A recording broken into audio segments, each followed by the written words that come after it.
We just heard from Carly Fiorina, one of the Republican candidates running for California's Senate primary. Chuck DeVore is running for the same seat, but he's running as a Tea Party favorite, and they're going head to head. And I mean, I saw you guys on the set. You were very nice to each other, and you play nice together. Let me start with a couple things, because I asked Carly, "You going to be in bed with all the special interests?" And she said no. Let me just give you some of the stats on you. Paw Pack, created in 1980, is the first organization dedicated to the election of candidates for state office in California who are committed to the well-being of animals. They gave you an F. Ask my dog about that, by the way. California League of Conservation Voters have given you, out of 100, a rating of 5. The Sierra Club of California, out of 100, have given you a 0. I just want to... Based on a point system with points assigned for action supported of or in opposition to Planned Parenthood affiliates of California's position, Planned Parenthood gave you a 0. NARAL, based on Assembly member, you were anti-choice by NARAL and the California Labor Federation, and this one I have to take issue with.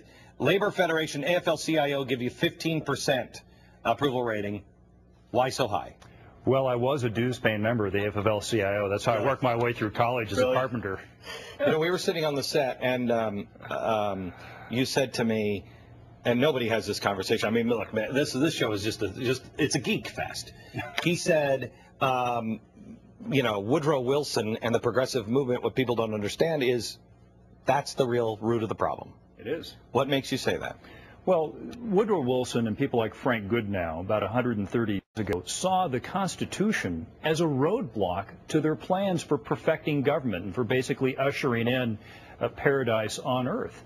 And instead of what was set up by Madison to be a separation of powers with the legislative, the executive, and the judicial, because the founders understood that people like power and that you'll end up with tyranny in your country if you can't separate the powers.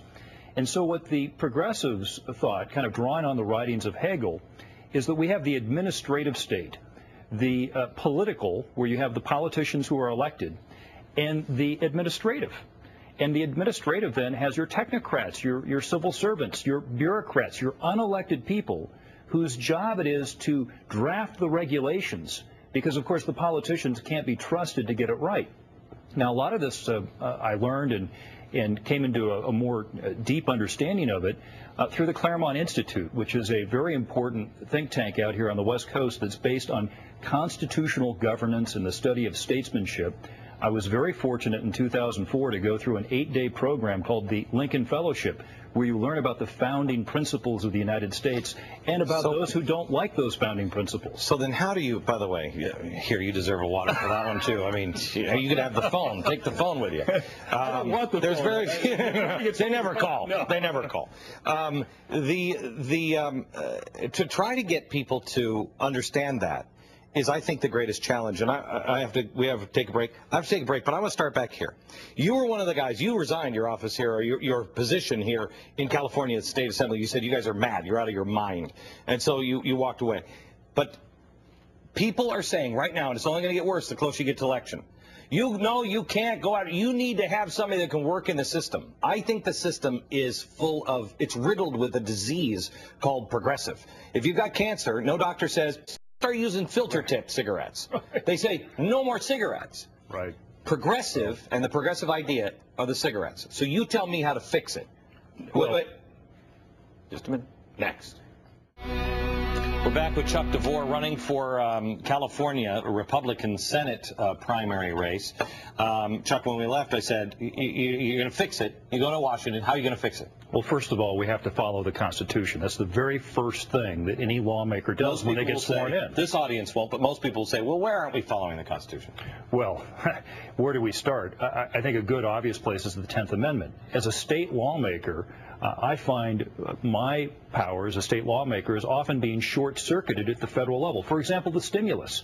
The stimulus, when California accepted it, came with all these strings that locked in higher spending. And I warned about it on the floor of the Assembly, but we took the money anyway. You left the Assembly, or you left your position at the Assembly. Did you walk out of the Assembly? No, what I did is I resigned as chief Republican whip because a few key Republican leaders had come to an agreement with Governor Schwarzenegger to enact the largest tax increase in U.S. history at the state level. Want to make the point that I'm not involved in I couldn't be part of leadership and promote something that I knew was going to kill the economy and hurt our brand as Republicans, because we've already suffered under former President Bush and under Governor Schwarzenegger by increasing spending. And the last we had left was at least we were good on taxes. Well, we threw that out, too.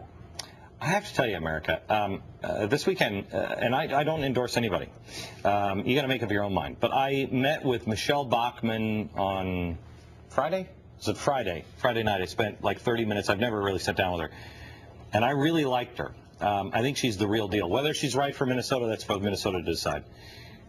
You intrigue me because I'm looking for people that understand the Constitution, understand the progressive movement. Are you shocked at how many people don't? I mean, you've sat down with me and you've talked to me more about the progressive movement, which is the disease. Would you agree it's the disease? It is the disease because it's anti-constitutional. They saw the Constitution as a roadblock to their grand designs for big government, and they set about to dismantle it, beginning with Woodrow Wilson. Can you go into Washington and not lose your soul? Well, you follow the Constitution, and if you follow the Constitution, it's really not a very big book.